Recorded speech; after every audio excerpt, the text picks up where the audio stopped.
राधे राधे। स्वागत है आप सभी का इस YouTube चैनल पर। आज हम आपके सामने लेकर आए हैं श्री कृष्ण भगवान के भक्त की कथा। जिन भक्तों ने श्री ठाकुर जी का नाम श्री सिरपिल्ले भगवान रखा था। आइए शुरू करते हैं। ठाकुर श्री सिरपिल्ले जी की दो भक्त थी। इनमें से एक तो राजा की कन्या थी और दूसरी एक जमींदार की। एक दिन इनके घर में श्री गुरुजी महाराज पधारे और जब वे सालिग्राम भगवान की सेवा करने लगे तब उन्हें देखकर ये दोनों उनके समीप जाकर बैठ गई। सेवा दर्शन और प्रसाद ग्रहण करने के बाद इनके मन में सेवा करने की उत्कंठा हुई। इन्होंने ललचाकर कहा कि हमें भी श्याम सुंदर की पूजा करनी है, आप हमें ठाकुर जी की मूर्ति दे दीजिए। श्री गुरुजी ने इन्हें बच्चा परंतु सच्चा प्रेमी जानकर दोनों को एक एक पत्थर का टुकड़ा दे दिया। जब इन्होंने ठाकुर जी का नाम पूछा तो कहा कि इनका नाम सिरपिल्ले है और तुम अपना मन लगाकर नित्य इनकी सेवा किया करना। गुरुदेव की आज्ञा अनुसार दोनों प्रेम से पूजा करने लगी। सेवा करते करते इनके हृदय में बड़ा भारी अनुराग उमड़ आया। तो अब हम सबसे पहले बात करते हैं उस जमींदार की कन्या के बारे में। जब उसे श्री पिल्ले भगवान प्राप्त हुए और श्री गुरुजी महाराज ने सामान्य ढंग से पूजा की विधि बताई तो वह जमींदार की कन्या नित्य बड़े ही प्रेम और भक्तिभाव से अपने सिरपिल्ले भगवान की सेवा पूजा करने लगी। धीरे धीरे उसे इस कार्य में इतनी रुचि हो गई कि सिरपिल्ले भगवान की पूजा करने के अतिरिक्त उसका किसी अन्य कार्य में मन ही नहीं लगता था। भगवान को भी उसकी सेवा पूजा में बहुत आनंद आता था, क्योंकि उन्हें तो केवल हृदय का शुद्ध भाव ही चाहिए था। वे उस पत्थर के टुकड़े की गई पूजा को ही अपनी पूजा स्वीकार कर लेते थे।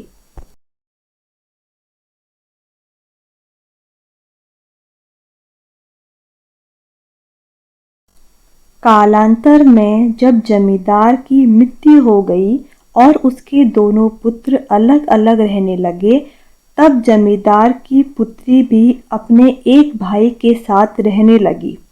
उन दोनों भाइयों में वैर द्वेष इतना बढ़ गया कि एक दिन छोटे वाले भाई ने बड़े वाले भाई के घर पर कुछ लोगों को भेजकर आक्रमण कर दिया और उसका सारा धन लूट लिया। और तो और वे लोग अपनी बहन का ठाकुर बटवा भी उठा ले आए, जिसमें वह अपने सिरपिल्ले भगवान को रखती थी। अब तो उसने सिरपिल्ले भगवान के विरह में अन्न जल का त्याग कर दिया। यह बात जब गांव वालों को पता चली तो उन लोगों ने जमींदार की पुत्री को समझाया कि झगड़ा भाइयों का है, तुम्हारे लिए तो दोनों भाई एक जैसे ही हैं। तुम जाकर अपने भाई से अपना ठाकुर बटवा मांग लो। बड़े बुजुर्गों के इस तरह समझाने पर वह उस गांव में गई जहां दूसरा भाई रहता था। उसने भाई से अपने ठाकुर बटवे की मांग की और कहा कि मैं अपने सिरपिल्ले भगवान की सेवा पूजा के बिना अन्य जल नहीं ग्रहण करूंगी और अपने प्राण त्याग दूंगी। यह सुनते ही भाई ने कहा, तुम घर में जाओ, वहां सभी ठाकुर जी एक ही स्थान पर विराजमान हैं, तुम अपने सिरपिल्ले भगवान को पहचान कर ले आओ। भाई के पास में ही एक व्यक्ति और बैठा हुआ था। उसने व्यंग करते हुए कहा कि यदि तुम्हारा अपने सिरपिल्ले भगवान से इतना ही प्रेम है तो अंदर जाने की क्या जरूरत है, उन्हें ही अपने पास बुला लो। अब तो उस जमींदार की कन्या के नेत्र आंसुओं से भर गए। उस समय उसके हृदय में वे ही भाव उत्पन्न हुआ जो ग्राहग्रसित गजेंद्र या दुशासन द्वारा अपमानित हो रही द्रौपदी जी के हृदय में उत्पन्न हुए थे। उसने प्रार्थना की कि भगवान मेरे प्रेम की लाज जा रही है, रक्षा करो। भगवान अपने भक्त से भला कैसे दूर रह सकते हैं।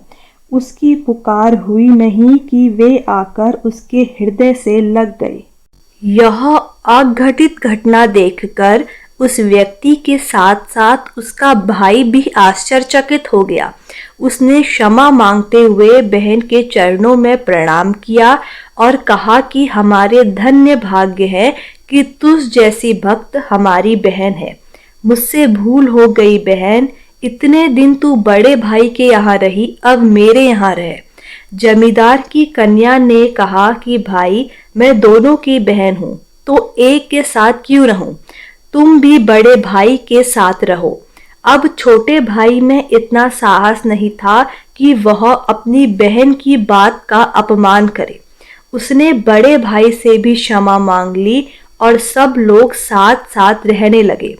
इस प्रकार भगवान ने अपनी भक्ति का अद्भुत प्रभाव दिखाया। अब हम बात करते हैं राजा की कन्या के बारे में। जब राजा की कन्या को सिरपिल्ले भगवान प्राप्त हुए तो वह कन्या सच्ची लगन के साथ अपने सिरपिल्ले भगवान की पूजा करने लगी।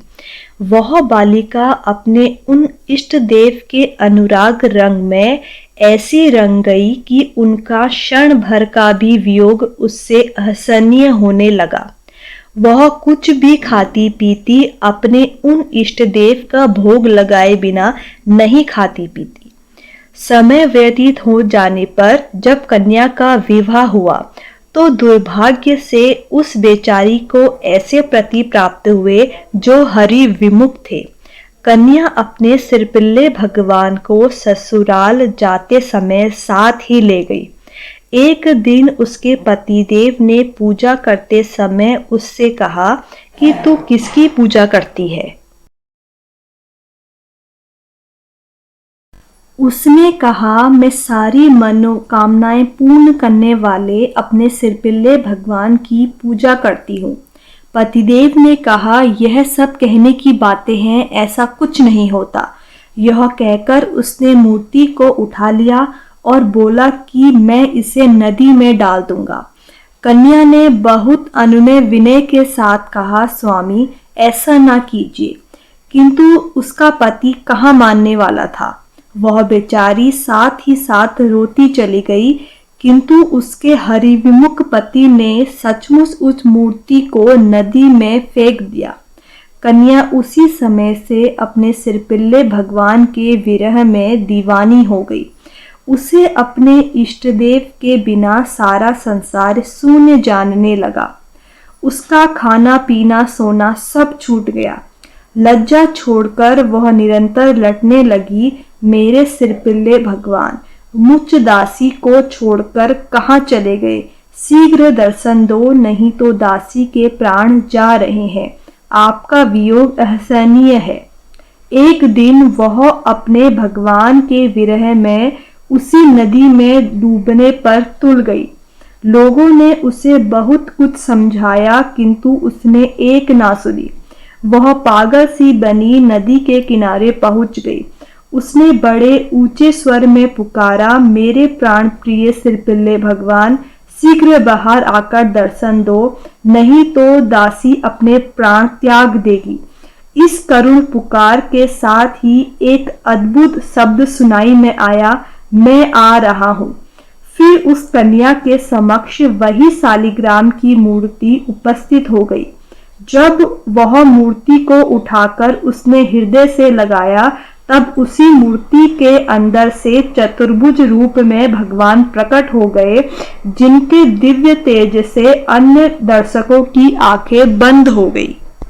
इतने में एक प्रकाशमान गरुड़ ध्वज विमान आया। भगवान उसी में अपनी सच्ची भक्त को बैठाकर वैकुंठ धाम को चले गए। उसके हरिविमुख पति आंखें फाड़ते हुए रह गए। उस कन्या के सास और ससुर आदि भी यह चमत्कार देखते बड़े प्रभावित हुए। राजकन्या ने अपनी भक्ति से सबको भक्त बना दिया। वे सभी भक्त भगवान की सेवा में लग गए। वे सभी कहने लगे कि हम सबके भाग्य जाग गए जो ऐसी बहू घर आई।